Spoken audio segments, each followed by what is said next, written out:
Thin airfoil theory is a useful tool in aerodynamics. It helps us understand how wings generate lift. This theory is particularly applicable to flat plates, the simplest airfoil shape. A flat plate is just a thin, flat surface. It has no curvature, which makes it perfect for understanding the basics of lift. Thin airfoil theory simplifies the airflow around an airfoil. It assumes the airfoil is infinitely thin. While this isn't entirely realistic, it provides surprisingly accurate results, especially for small angles of attack. For flat plates, this simplification is even more accurate due to the lack of camber. Calculating lift for flat plates is easier than for cambered airfoils. This is because a flat plate has zero camber. Camber refers to the curvature of an airfoil's upper and lower surfaces. With no camber, the lift calculations are more straightforward. We can directly apply the basic lift equation derived from thin airfoil theory. This equation relates lift to the angle of attack, airspeed, and airfoil dimensions.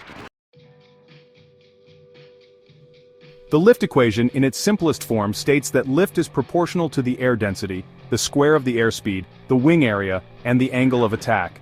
Mathematically, it can be expressed as L equals 1/2 times rho times V squared times S times CL, where CL is the lift coefficient and is directly proportional to the angle of attack for small angles.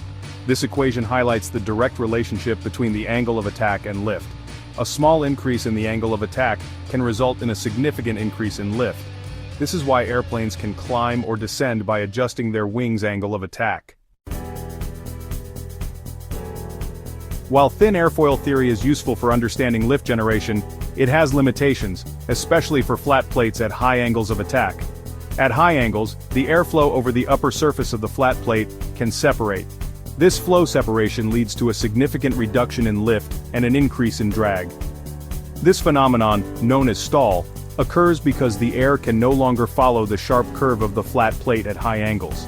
The simplified assumptions of thin airfoil theory break down under these conditions. In conclusion, thin airfoil theory provides a simplified yet powerful tool for understanding lift generation on flat plates. It highlights the direct relationship between angle of attack and lift.